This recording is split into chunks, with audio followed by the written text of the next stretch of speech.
Global skill development mission में आपका स्वागत है। एग्जाम्पल लेते हैं। अब यदि यहाँ देखें तो मैंने दो हेडर फाइल्स इंक्लूड की है, void main और फंक्शन को ओपन कर लिया है कर्ली ब्रेसेस के द्वारा।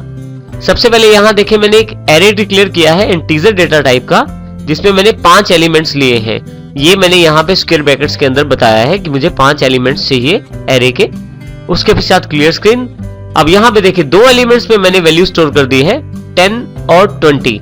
एरे ऑफ 0 में 10 स्टोर कर दिया है और एरे ऑफ 1 में 20 स्टोर कर दिया है। उसके पश्चात दो नंबर मैंने यूजर के द्वारा एंटर करवाए हैं।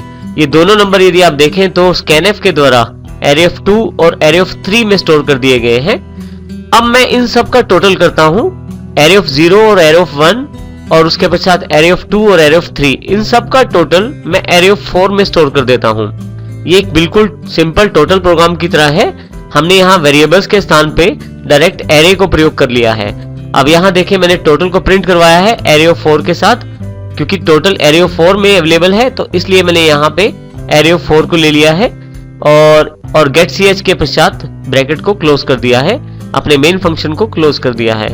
हम इसे प्रैक्टिकली करके देखते हैं। अब हमारे पास यहाँ पे यही प्रोग्राम अवेलेबल है। देखें हमारे पास दो हेडर फाइल्स को इंक्लूड किया गया है, एरे ऑफ 5 को लिया गया है और यहाँ पे बाकी 4 एलिमेंट्स का टोटल हमने एरे ऑफ 4 में स्टोर करवाया है और फिर एरे ऑफ 4 को प्रिंट किया है। इसको मैं कंट्रोल F9 से रन करता हूं प्रोग्राम को।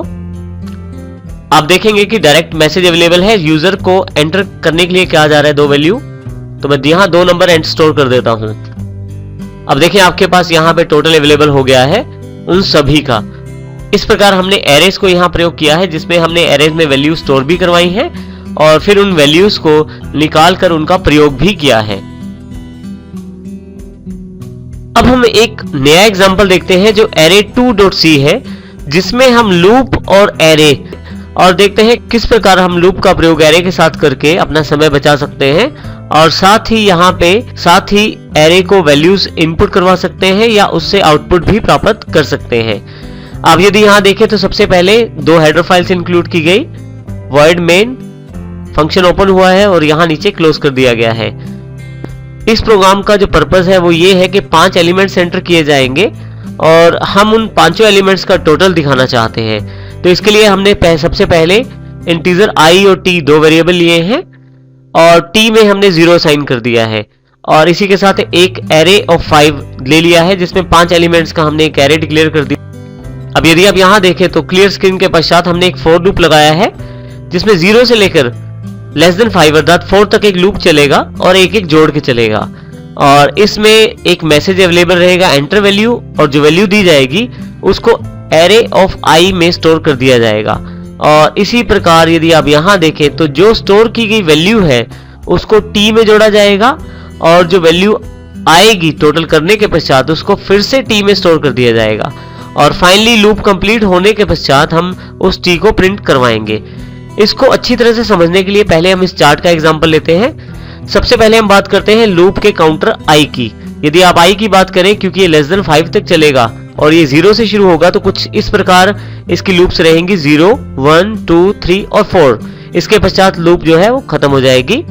क्योंकि हम एरे ऑफ i का प्रयोग कर रहे हैं तो देखिए एरे ऑफ i का अर्थ कुछ इस प्रकार है, जहां पे आपका एलिमेंट नंबर या इंडेक्स नंबर है आपका, वहां हमने i का प्रयोग किया है। क्योंकि शुरू में i 0 है तो यहाँ पे एरे का जो एलिमेंट है वो भी 0 माना जाएगा, एरे का इंडेक्स नंबर भी 0 माना जाएगा। अब जो वैल्यू दी जाएगी वो इस एरे ऑफ 0 में स्टोर की जाएगी। इसी तरह से यदि आप यहाँ देखें जब i 1 हो जाता है, क्योंकि एरे ऑफ i ही है एलिमेंट में, तो यहाँ पे एरे जो माना जाता है फर्स्ट एलिमेंट के लिए माना जाता है। क्योंकि i 1 है तो इसलिए यहाँ पे एलिमेंट भी फर्स्ट की बात हो रही है, जिसमें 5 वैल्यू स्टोर की गई है। इसी तरह से जब हमारे पास i2 हो जाता है तो यहाँ पे एरे जो एलिमेंट माना जाता है वो सेकंड एलिमेंट के लिए माना जाता है, दूसरे एलिमेंट के लिए माना जाता है, जिसमें हमने 4 वैल्यू स्टोर की है। इस प्रकार से एरे ऑफ 4 तक हम सभी वैल्यूज को स्टोर कर देते हैं, अर्थात पूरे 5 एलिमेंट्स में वैल्यूज डाल देते हैं। यहाँ पे t का अपना कार्य रहता है। t में सबसे पहले जैसे हमने यहाँ प्रोग्राम में दिखाया था 0 है, तो यहाँ पे भी t में इनिशियलाइज वैल्यू, शुरुआत वाली जो वैल्यू है वो 0 है। t क्या करता है, इस 0 में सबसे पहले एलिमेंट की जो वैल्यू आई है उसको जोड़कर अपने पास स्टोर कर देता है, अर्थात 0 + 2 2 हो जाता है और t की वैल्यू 2 हो जाती है। उसके पश्चात जब 5 एंटर किया जाता है तो 5 को 2 के साथ जोड़ा जाता है और t की नई वैल्यू 7 आ जाती है 7। इसी प्रकार से 4 को साथ में जोड़ा जाता है 7 के, क्योंकि t में अब 7 है तो उसको जोड़ा जाएगा एरे ऑफ 2 एलिमेंट के साथ। आप यहां पे देखें तो ये क्योंकि लूप के अंतर्गत है, बार बार ये प्रोसेस, बार बार ये स्टेटमेंट एग्जीक्यूट होगा और 7 को 4 के साथ अर्थात 11 आ जाएगा, 11 आ जाएगा। इसी प्रकार से 11 और 10 को जोड़ा जाएगा 21, 21 और 9 को जोड़ा जाएगा 30। तो इस प्रकार आपको t जो है फाइनली 30 आउटपुट देगा, क्योंकि हमने यहाँ ये एलिमेंट्स जोड़े हैं। जो एलिमेंट्स हम देंगे उन एलिमेंट्स के अकॉर्डिंग यहाँ पे t वैल्यू देगा हमें। अब हम इसको प्रैक्टिकल करके देखते हैं। देखिए हमारे पास ये array2.c के नाम से फाइल अवेलेबल है। अब हम इसको रन करके देखते हैं। कंट्रोल F9 से इस प्रोग्राम को रन करेंगे।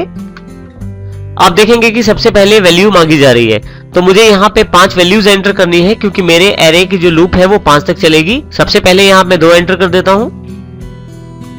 नेक्स्ट लूप एलिमेंट के लिए 5, फिर 4, फिर 10 और लास्ट में 9। जैसे ही एंटर करता हूं देखिए मेरे पास टोटल जो है 30 अवेलेबल हो गया है, जो कि t का आउटपुट है। तो इसका अर्थ ये हुआ कि हम एरेज में इस प्रकार वैल्यूज को स्टोर कर सकते हैं और उनको फेच करके निकाल के भी उनका प्रयोग कर सकते हैं। साथ ही जब हम एरे को लूप्स के साथ प्रयोग करते हैं तो उनको कंट्रोल करना आसान हो जाता है, क्योंकि आपको हर एक एलिमेंट के लिए बार बार वैल्यूज नहीं देनी पड़ती। आप लूप के द्वारा उन सभी एलिमेंट्स को एक्सेस कर सकते हैं और उनमें वैल्यू स्टोर कर सकते हैं जो इंडेक्स नंबर के अकॉर्डिंग आपके पास अवेलेबल है। नेक्स्ट एग्जांपल जो हमारे पास उपलब्ध है array3.c के रूप में। इसमें हमने एक कैरेक्टर एरे लिया है जिसमें 20 एलिमेंट्स का प्रयोग किया गया है। ध्यान रखिएगा एक एलिमेंट एक कैरेक्टर को स्टोर कर सकता है, अर्थात एक अक्षर को स्टोर कर सकता है। इसका मतलब ये हुआ कि जब मैं अजय लिखना चाहता हूं तो 20 एलिमेंट्स में मैं पहले 4 एलिमेंट्स में अजय के लिए प्रयोग करूंगा। जो नेम ऑफ 0 रहेगा a के लिए, नेम ऑफ 1 रहेगा वो j के लिए, फिर से नेम ऑफ 2 रहेगा वो a के लिए, फिर से जो नेम ऑफ 3 रहेगा वो y के लिए रहेगा। अर्थात इस प्रकार मैं अजय को स्टोर करूंगा। लेकिन मैंने 20 कैरेक्टर ले लिए हैं ताकि अगर बड़ा नाम हो तो वो भी स्टोर हो जाए। स्क्रीन को क्लियर किया गया है और यहाँ पे यूजर से पूछा गया है नाम के लिए। उसके पश्चात scanf के द्वारा उस नाम को स्टोर करवाया गया है। यदि आप यहाँ देखें तो scanf प्रयोग करते वक्त मैंने एड्रेस ऑफ ऑपरेटर का प्रयोग नहीं किया है। इसके साथ जब भी हम स्ट्रिंग की वैल्यू प्रिंट